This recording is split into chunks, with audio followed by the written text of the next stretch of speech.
The listing had said, furnished room, quiet building, flexible on species, reasonable about hours, shared kitchen and bathroom. Previous tenant was a biologist. Some equipment left in storage closet, do not open the lower cabinet. Elliot Vance had read the last line twice and decided it was the most honest thing any landlord had ever written. He took the room. He did not read the second half of the listing carefully enough, which was how he missed the part about the current tenant of the other bedroom. The building was a converted warehouse on the edge of the interspecies integration corridor, the long, low-rent stretch of Havern City that had grown up in the decade since the contact accords opened the first civilian transit windows. It was not a glamorous neighborhood. The storefronts on the ground floor sold currency exchange services, protein supplements calibrated for a dozen metabolic types, and a rotating supply of electronics that may or may not have been acquired through entirely legal channels. The building itself had good bones, high ceilings, and a freight elevator that worked maybe 60% of the time. The landlord, a tired man named Orvik who ran a currency stall on the ground floor, had the practiced noncommittal expression of someone who had stopped being surprised by anything a long time ago. Elliot moved in on a Tuesday. He had a duffel bag, a box of books, a coffee maker he had owned since university and intended to keep until it died, and the particular low-grade exhaustion of someone who had been apartment hunting for 3 weeks in a city that had more people than logic dictated it should. The other bedroom door was closed when he arrived.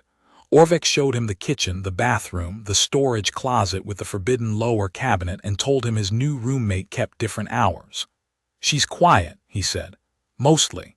If the lights in the kitchen go blue-green between 2 and 4 in the morning, that's normal. Don't touch the bowl on the second shelf of the refrigerator, the clear one with the silver lid. It's not food. For you, I mean." Elliot wrote all of this down. He was an architectural salvage consultant, which meant he spent most of his working life looking at things other people had left behind and determining whether they had any value remaining. He was methodical by habit, patient by temperament, and had spent enough time in unfamiliar buildings to understand that a place only revealed itself slowly, in its own time, and that the fastest way to understand somewhere new was to pay attention and not assume you already knew what you were seeing. He made coffee, unpacked his books, and went asleep. He did not meet his roommate that first week. He knew she was real. The evidence was accumulating. A mug appeared in the drying rack that he had not washed. The lights in the kitchen were, as advertised, blue-green between 2 and 4 on 2 separate mornings when he woke up thirsty. There was a faint low-frequency hum from behind the closed door of the second bedroom, not mechanical, not unpleasant, like something between music and weather. And once, coming back from a site visit on Thursday afternoon, he found a post-it note on the kitchen counter that said, in neat angular handwriting, "The second burner runs hot. Adjust by about 20 degrees. No name, no other context. He adjusted the second burner. It helped.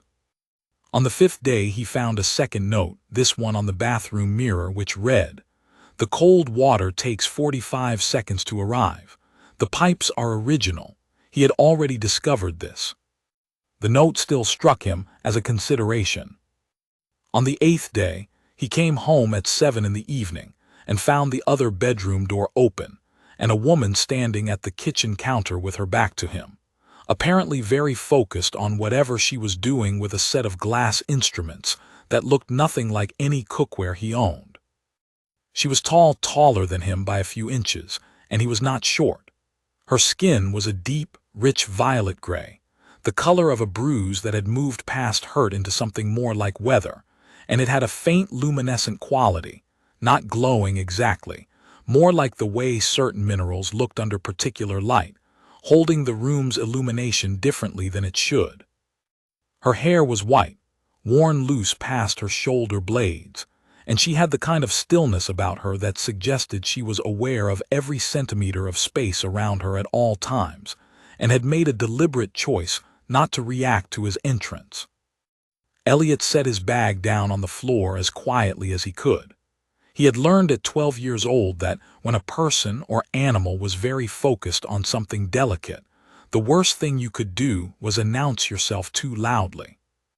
After a moment, she said, without turning, "The third shelf of the cabinet on the left has room if you want to put your coffee maker there. The counter placement is inefficient." Elliot looked at the counter. The coffee maker was, objectively, in a slightly inconvenient position relative to the outlet. "I've been meaning to move it," he said. "I know." She turned then, and he got his first look at her face. She had large eyes, the irises a pale, almost colorless silver blue that caught the kitchen light in a way that made them look slightly luminous, and the fine-boned structure of someone whose people had evolved somewhere with different gravity, or different pressures, or both. There were faint bioluminescent markings along her temples, barely visible at rest, a delicate blue-white, and she was looking at him with the measured, unhurried assessment of someone conducting a methodical inventory. "Elliot Vance," she said, "architectural salvage, former transit corridor posting before the Havern office. You make coffee at 6:47 most mornings, and again at 2:13 on days when you've been working with structural documentation longer than 4 hours. You have not opened the lower cabinet in the storage closet." "You're welcome about the cabinet," Elliot said. Something in her expression, it was subtle, but it was there, shifted slightly. Not a smile exactly, more like a recognition. "I'm Sale Veth Naron," she said. "Atmospheric and Environmental Systems Analysis. Seconded to the Havern Integration Survey for the next 11 months. "Good to meet you," Elliot said. "What are the glass instruments for?" "Calibrating a particulate sample from the Eastern Industrial Corridor. The equipment in my room lacks the right isothermal range for the final stage." He looked at the instruments again. They were beautiful in a severe way, the kind of beautiful that came from things made entirely to function. "Do you need the counter space? I can move the coffee maker now." She looked at him for a moment, and again that subtle shift, the inventory expression recalibrating on something it hadn't expected to find. "The third shelf will accommodate it," she said. "I measured." He moved the coffee maker to the third shelf. It did fit, and it was more efficient. They did not talk much the rest of that evening. But when he went to bed at 11, he was aware that the low-frequency hum from her room had a slightly different quality to it. Less like weather, and more like something working through a problem it had found interesting. He started noticing her patterns the way he noticed everything, carefully, without making too much of it. She was awake between roughly midnight and 4 in the morning most nights. Not every night, but most. On those nights the kitchen lights shifted to that blue-green register, which he later learned was a consequence of the UV-adjacent lighting she used for certain analysis tasks bleeding through the thin wall.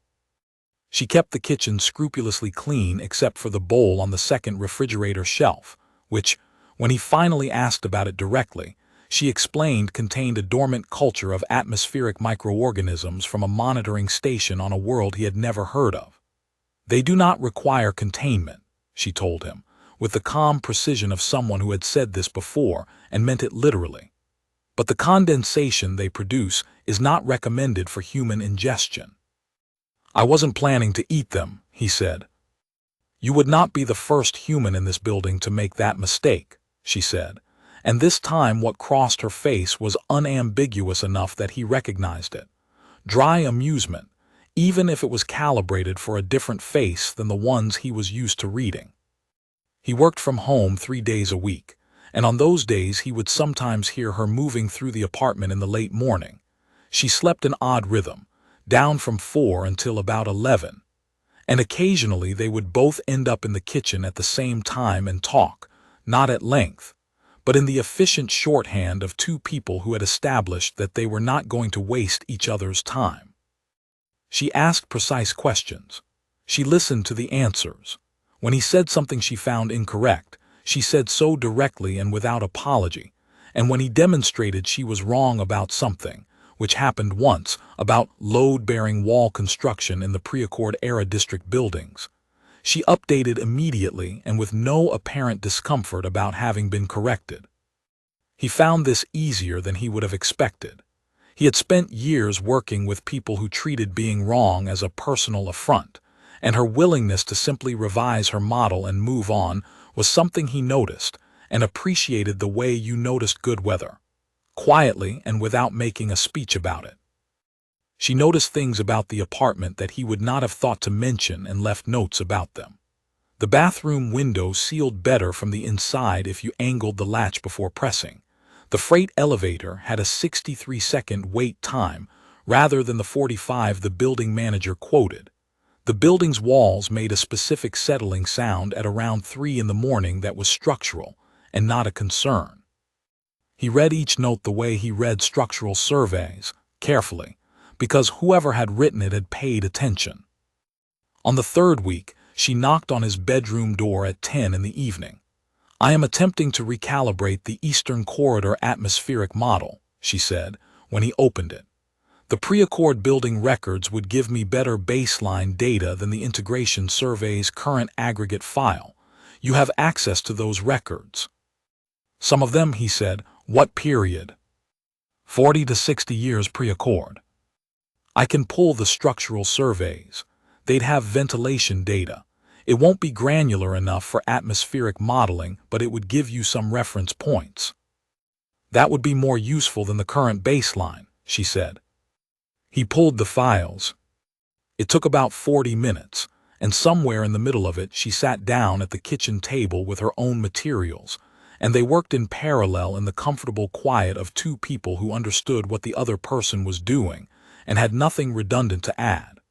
When he found a set of ventilation schematics she hadn't expected, she studied them for 4 minutes without speaking and then said, "These change the Western Quadrant estimate significantly." "Better or worse?" "Better. The current model overstated industrial particulate by about 11%. "How much does that matter?" "For the Accord integration health baseline, quite a lot." She said it simply, not for effect, and went back to the schematics. He looked at her for a moment in the kitchen light. She had the kind of focus that made the air around her feel slightly different, like the atmosphere itself was paying attention.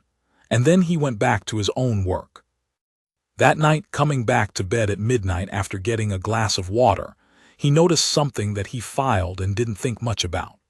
The door to her room was open a few inches, which it never was, and through the gap he could see the faint blue light of her work equipment and her still at the table, and she was very precisely and very quietly not looking at the hallway.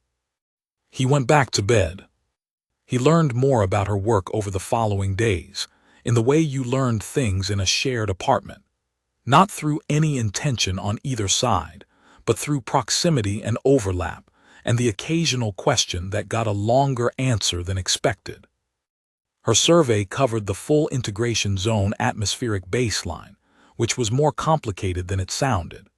The Accord had opened transit windows between 17 systems, and the integration zone, the sprawling, unglamorous, commercially vital stretch of Havern City where species intermix through sheer economic pressure rather than diplomatic ceremony, was home to 43 documented atmospheric compositions in a 10 square kilometer area.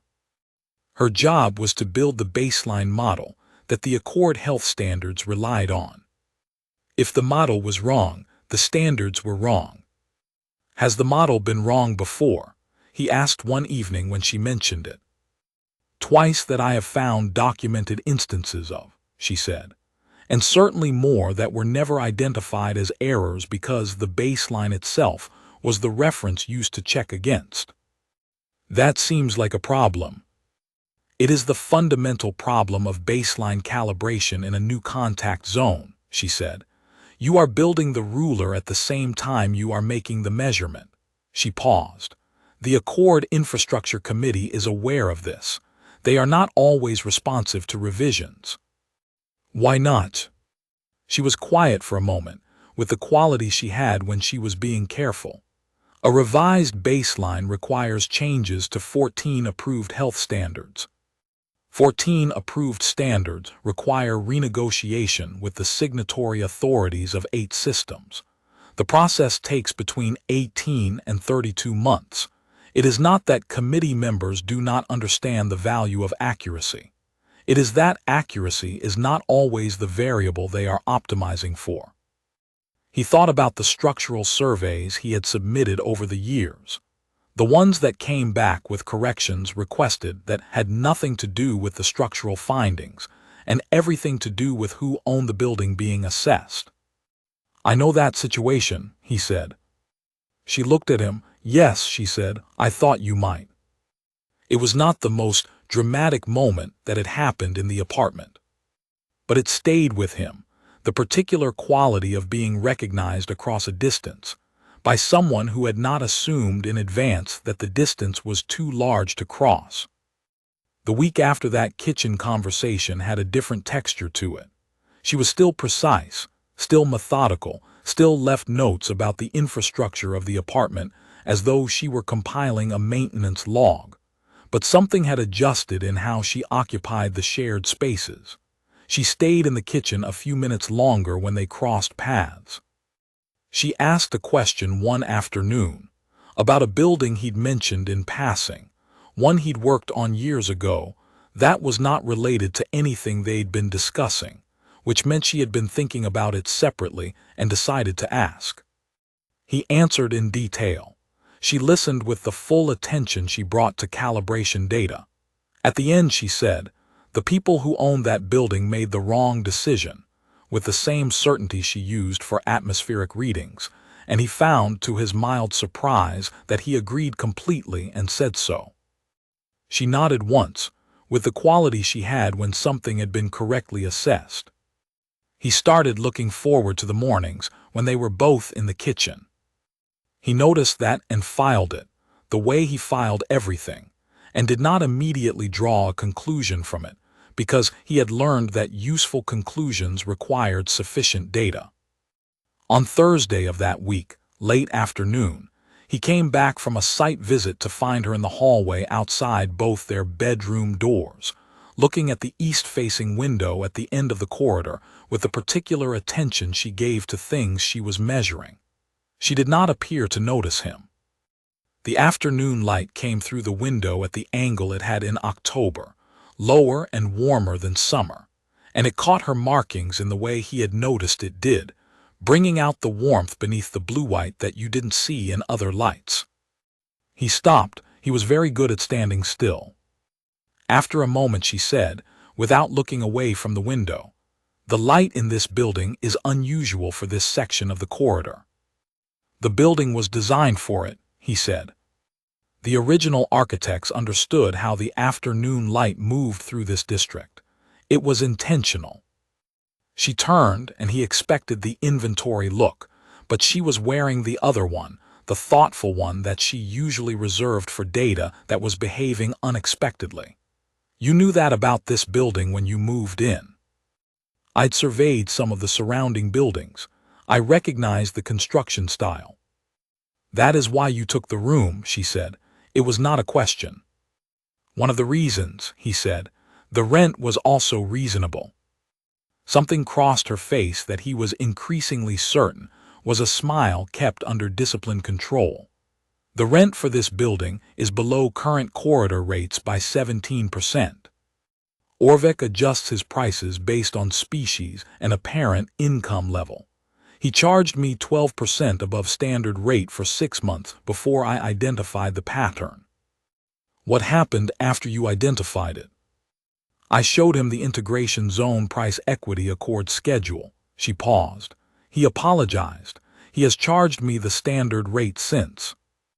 "Good," Elliot said. "He also gave me a free month," she said. "I thought that was disproportionate, but he seemed to find it settling." Elliot laughed. He was beginning to understand that her precision in describing social situations was not absence of feeling but a different architecture of it, the same information, a different kind of container.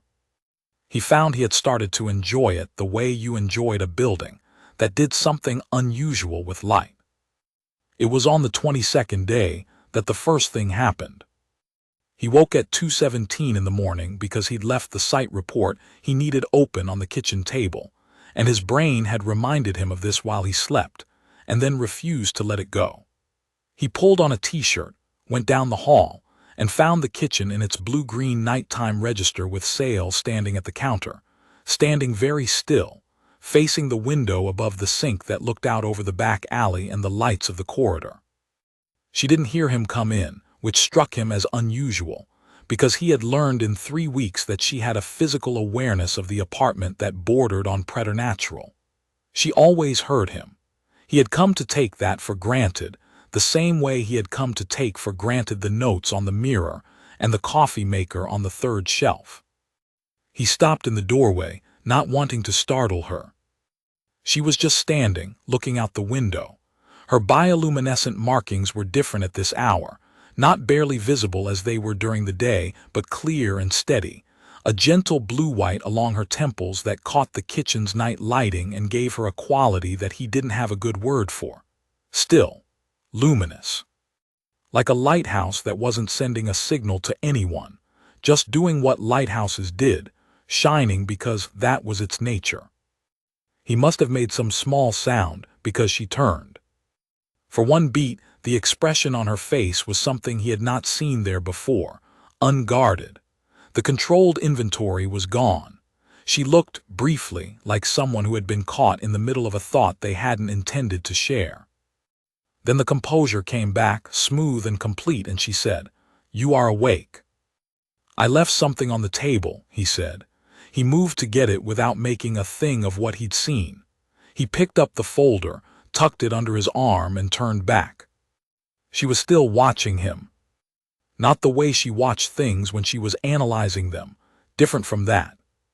He had gotten good at reading her different registers of attention, the technical assessment, the methodical check, the dry amusement, and this was none of those. "Can't sleep?" he asked. "I do not require sleep at this hour," she said. "I was reviewing the updated atmospheric projections." The counter behind her was bare. She had not been looking at projections. He could have said something. He chose not to. Anything interesting. A pause, which for her was unusual. Her answers were normally immediate and precise. There is a particulate anomaly in the southern reading that does not correspond to any current emission source. It has been there for 4 days. Could it be an equipment calibration issue? I have calibrated the equipment 3 times.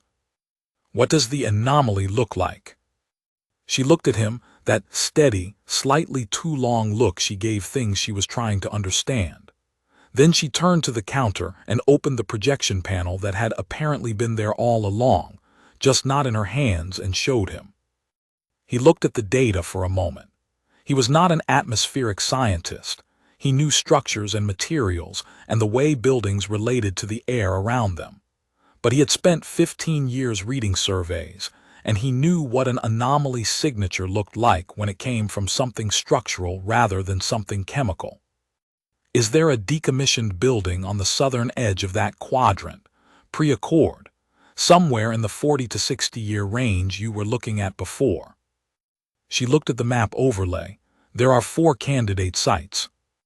If one of them has a below-grade ventilation system that wasn't properly sealed at decommission, it could be releasing whatever was in the substrate slowly, minerals, trace organics, whatever. Old buildings don't always empty cleanly. She looked at him. That is not in any of the integration survey's baseline models. Most atmospheric modelers don't talk to structural consultants, he said. The literature doesn't intersect much. Another pause. The kitchen was quiet around them. The building held its nighttime silence, the alley below empty, the corridor's lights steady. "I would need the decommission records for those 4 sites," she said. "I can get them, probably by end of week." "That would be useful," she said, and the word landed differently from how she usually deployed it, less an assessment, more something that hadn't quite found its right expression yet. He took his folder and went back to bed. He lay in the dark for a while thinking about the expression on her face when she'd turned from the window, the unguarded one, the one that had lasted maybe 2 seconds before the composure came back. He'd seen something like it once before, at a different scale, in an old building in the district where he'd been called to assess a structural problem. The building was going to be demolished, and one of the maintenance staff who had worked there for 30 years had been in the lobby when Elliot arrived. The man hadn't said anything. He'd just been standing in the lobby looking at the ceiling the way people looked at things they had decided they were allowed to look at because soon they wouldn't be able to. He didn't know why he was thinking about that now. He went to sleep. He got the decommission records on Friday. 3 of the 4 sites had been properly sealed at decommission. The 4th had not. The ventilation substrate is sandstone composite, he told her on Friday evening, spreading the survey documents across the kitchen table. Late-period pre-accord construction. They used a specific sealant that was standard at the time, but it breaks down at about 40 years under consistent pressure differentials, which means the differential would begin at year 38 to 42 and produce a slow, sustained release from year 40 onward, she said, leaning over the documents. She had pulled up her own overlay immediately. That is consistent with the anomaly signature, the onset timing, the volume, the compound spectrum. She stopped, checked something. This is correct. Does it affect the survey's health baseline significantly? Less than the initial uncorrected estimate, but the correction matters. The current Accord standard for Southern Residential Corridor air quality monitoring is based on the assumption of 0 subsurface emission from decommissioned sites. This site, and potentially others in the same construction period, produces a continuous baseline contamination that was never modeled. How many other buildings in that period? She checked. In the Southern Corridor alone, 14. In the full integration zone, potentially 41. He looked at the number. That's a significant correction to the baseline, he said. Yes. Is that going to be a problem with the survey committee? Submitting a revised baseline that affects a standing Accord standard. She was quiet for a moment. The committee's current atmospheric model has been submitted to the Accord Review Board 3 times without revision. A structural correction that originates from a civilian consulting cross-reference rather than a formal atmospheric study is, she paused, choosing the word with unusual care, unlikely to be received without friction. But it's correct. Yes, she said, it is correct. He leaned back in his chair. For what it's worth, he said, I've submitted anomaly findings to review boards before, structural ones. The thing that usually works is documentation.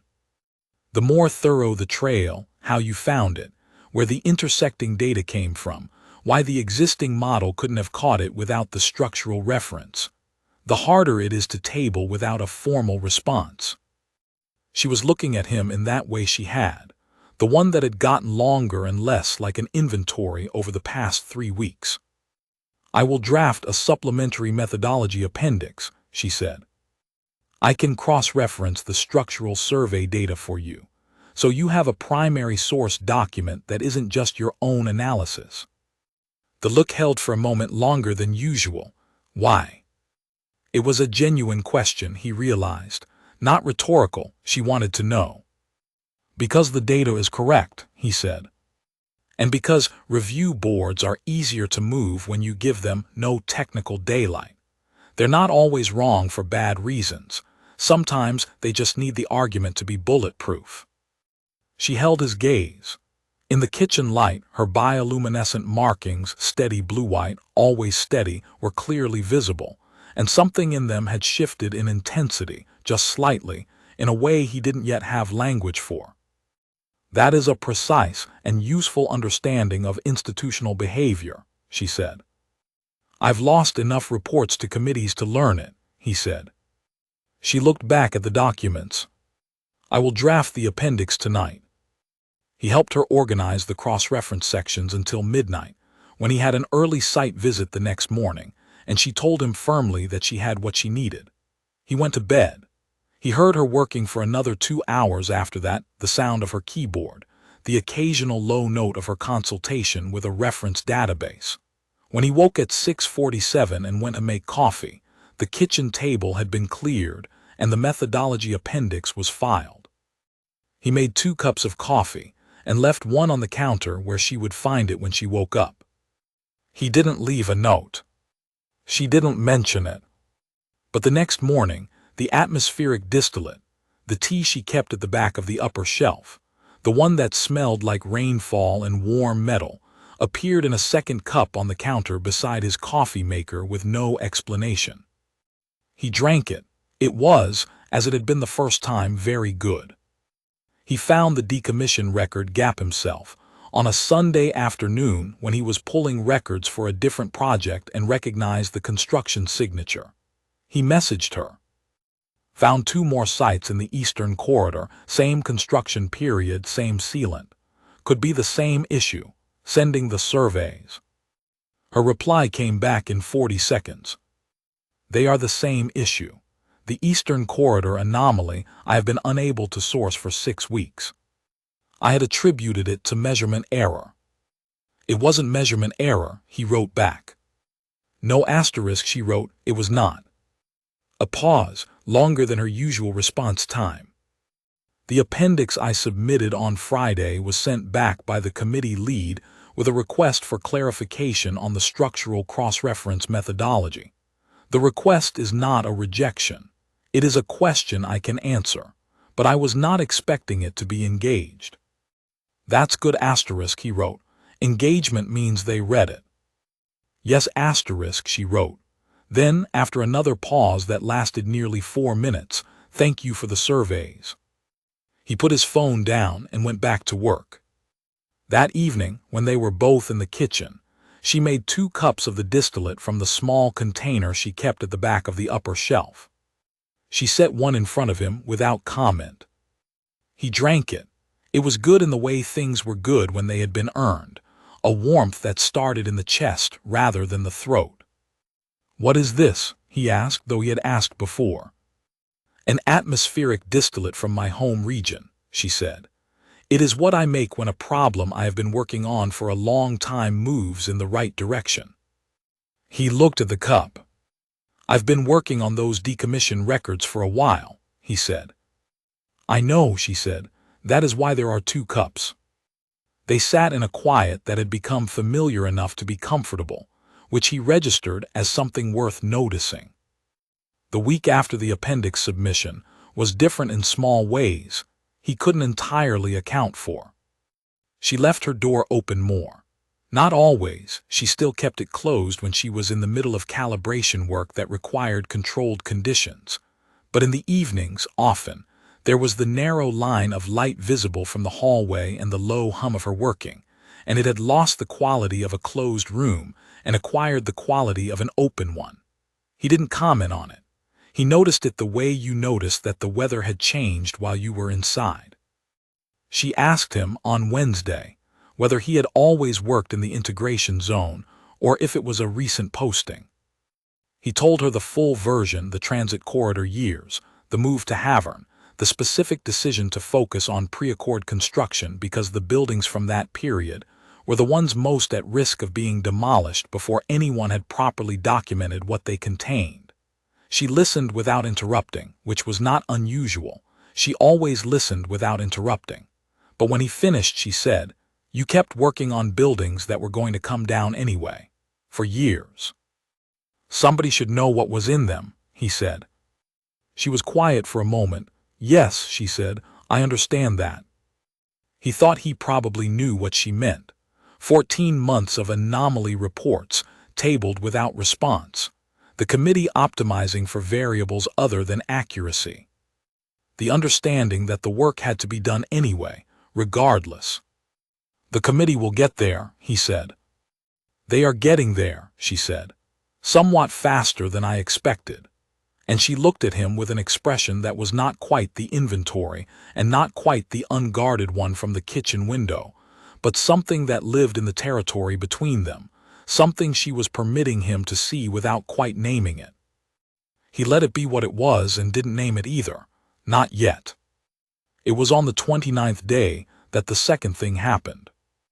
He came home at 1 in the morning, a late site visit, an old warehouse in the Eastern District that the owners needed assessed before a sale, and the apartment was dark except for the narrow line of light under her bedroom door.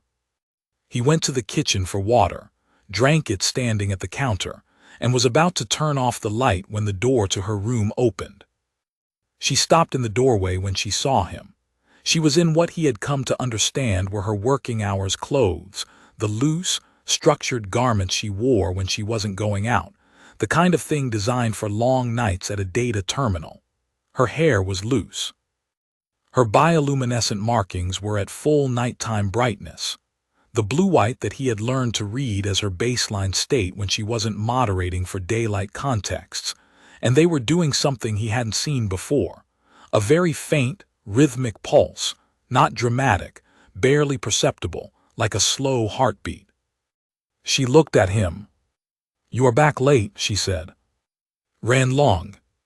The west section of the building had some structural surprises. He paused. "Are you all right?"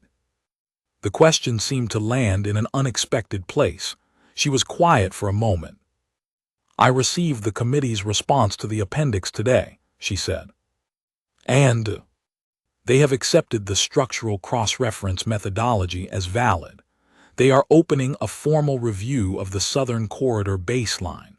The 2 eastern sites you found on Sunday have been added to the scope." He felt the warmth of that, not just professionally, but the specific satisfaction of watching something correct finally get treated as correct. "That's a good outcome." "It is a better outcome than I expected when I filed the initial anomaly report 14 months ago," she said, and something in her voice had a quality he hadn't heard in it before. It was not exactly feeling, or if it was feeling disciplined to the edge of expression and not quite contained. "The committee tabled that report without engagement. I recalibrated. I thought perhaps I had made an error somewhere. I filed a second report 6 months later with additional data. They tabled that as well." He looked at her. "You hadn't made an error," he said. "No," she said, "I had not." A silence, the particular kind that had weight in it. "I was not expecting," she said carefully, "that the resolution would involve someone who reads structural surveys as a matter of ordinary work, and who would think to correlate them with atmospheric anomalies that have nothing to do with his professional domain." "It didn't take much," he said. "You'd already done the hard work. I just knew where to look for one piece of it." She looked at him for a long moment. Her markings were still doing that faint pulse, steady, slow, unmasked. He had learned to read her face well enough by now to know that when the composure was fully in place, she held very still. Right now she wasn't doing that. She was just looking at him. "You do that consistently," she said. "Minimize what you contribute." "I'm accurate about what I contribute." "You are not," she said, "not about this." He didn't have an answer for that. The kitchen was quiet. The building settled around them. "I am going to make more of the distillate," she said, "if you want some." "I'd like that," he said. She moved to the counter.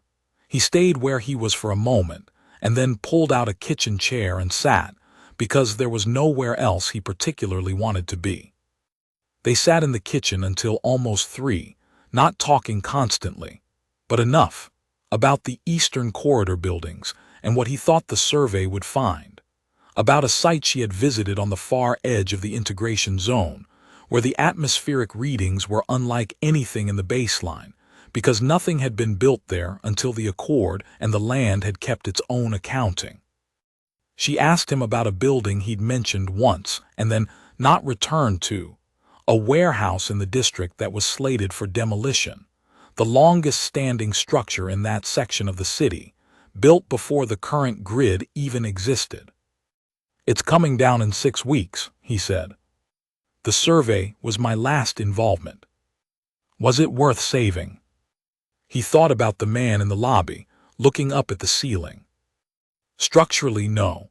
The bones had been compromised at the foundation for years. He paused. But the building had a relationship with the light in that district that I've never seen anywhere else. The old architects knew something about how the city's afternoon light behaved, and they built for it. No one does that anymore. We build faster than that now. She was quiet for a moment. In my home region, she said, there is a classification for structures that have adapted to their environment over long periods, buildings that were designed to one specification, and then, through occupation and weathering and modification, become something the original architects never intended. We have a word for that. I do not know the direct translation. What does it mean, roughly? Something like, a thing that has become more true to where it is than to what it was made to be. He looked at his cup. That's a good word, he said.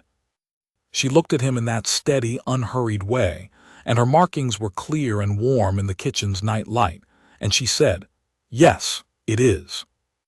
He went to bed at 3:15. He did not immediately fall asleep. He lay in the dark listening to the building settle and thought about the word she had described, and the building it would apply to, and the particular way the afternoon light came through the corridor window and found her standing in it. He thought about her standing at the kitchen window on day 22, and the expression on her face when she turned and found him there.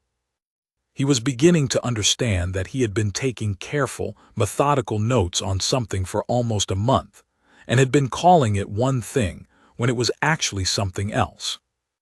He went to sleep on that thought, the way you went to sleep on a structural problem, knowing the answer was there and that the morning would clarify it. The days between that kitchen evening and the third thing were the kind of days that didn't announce themselves. He was not good at announcing things to himself either, so they suited each other. She came to find him one afternoon in his room, a first, because she had a question about the construction period of a building he had mentioned 3 weeks before and could not find in the survey database. He answered it. She stayed for another 20 minutes, which had not happened before. They talked about the integration zone's original layout before the Accord transit windows opened, which she had been studying as context for her atmospheric baseline, and about what the neighborhood had looked like when the warehouse district was still active, and the corridor was just a freight road between two older parts of the city. You know a lot about this place, she said. I've read a lot of surveys, he said, and I walk. The buildings tell you things if you pay attention to the ones that are still standing. She was looking at the bookshelf along his wall, the mixed stack of structural monographs and pre-Accord city histories, and a few things that had nothing to do with either, just books he liked. In my field, she said, we say that every atmospheric system carries the record of everything it has touched. The particulate, the chemical trace, the temperature gradients from every building and surface and moving body that has passed through it. The air keeps the record even when nothing else does. That's a good way to think about a city, he said. She looked at him. I was thinking about it as a way to think about a person, she said, with the careful precision she used when she was being exact about something that mattered. And then she turned back to the bookshelf and picked up one of the city histories and asked him something about the pre-Accord Eastern District, and the conversation moved forward, and he let it, the way you let a building show you its next room. On the 31st morning he found, along with the usual distillate cup on the counter, a document printed and left beside it with no cover note. The committee's formal acknowledgement of the methodology appendix, which meant the review process had been officially opened and could not be quietly closed without a response on the record. She was still asleep.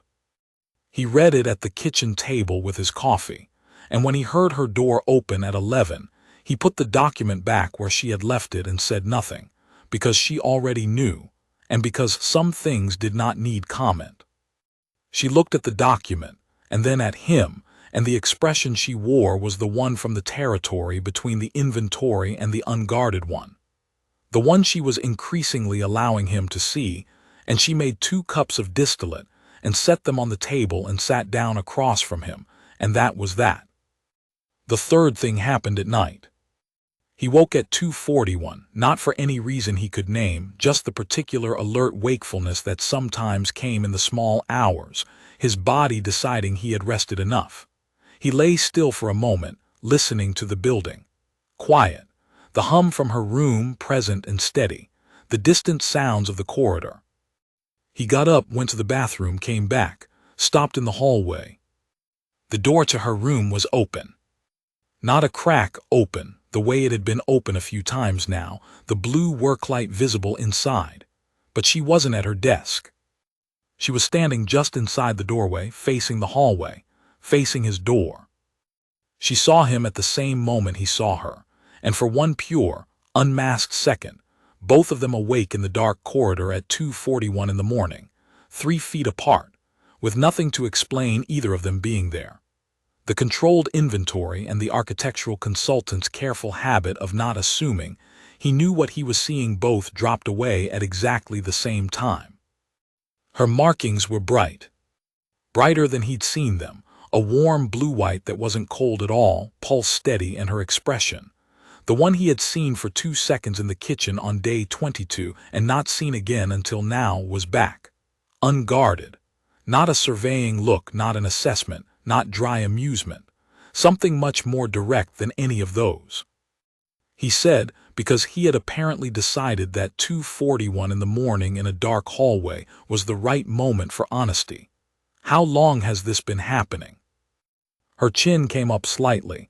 Not defensive, it was the posture she used when she was being precise. Define this. You leaving your door open, he said. The kitchen at night, the distillate, whatever it is that's happening in this hallway right now. A pause, she was still meeting his eyes. I have been attempting, she said, with the particular careful control of someone choosing each word for its load-bearing capacity, to determine whether what I was observing was consistent data or an artifact of proximity bias. What were you observing? Another pause. Her markings pulsed once, slow and clear.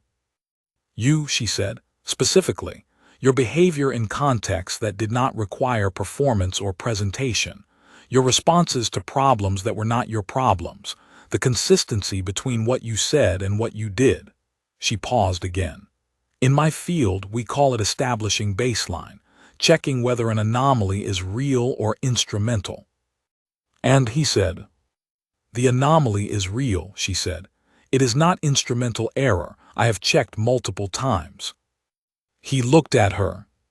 2:41 in the morning, hallway, blue light from her room. What kind of anomaly? He said.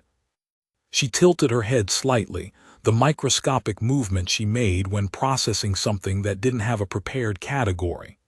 The kind, she said, that does not resolve by additional observation, the kind that becomes more pronounced, not less. He took a breath. I woke up, he said. I'm not sure why I came out here. I don't have a technical explanation for it. No, she said, neither do I. They stood in the hallway. I don't know how this works, he said. Between your people and mine, what it means, what the protocol is. There is no protocol for this specific situation, she said. I am aware of that. Are you all right with that? She looked at him in the way she looked at things she had decided were correct and was in the process of accepting as correct. Considerably more than all right, she said, given the alternative. What's the alternative? Continuing to observe, she said, when the data has been sufficient for some time.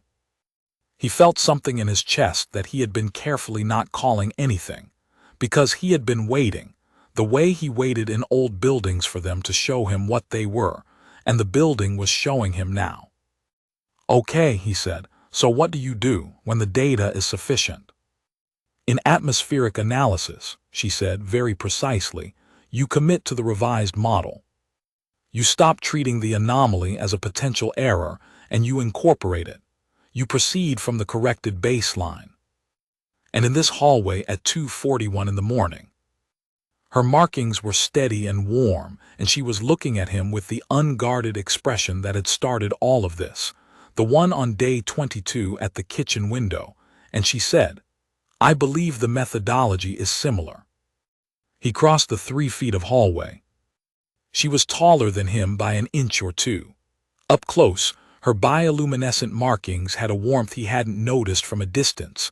Not cool, not clinical, nothing like the blue-green of analysis hours. Warm and deliberate and entirely her. He said quietly, "Is this?"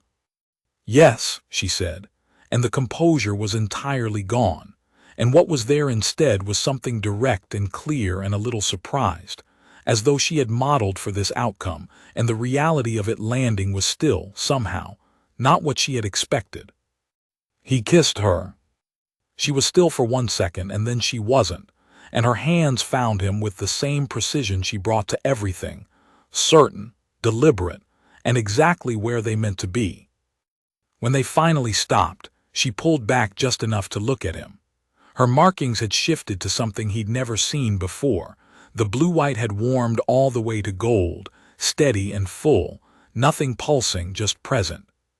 He didn't know what it meant in the full vocabulary of her people, and he intended to ask her about it, but not right at this moment. "You are shocked," she said, reading his face. "A little," he admitted. "Good shock."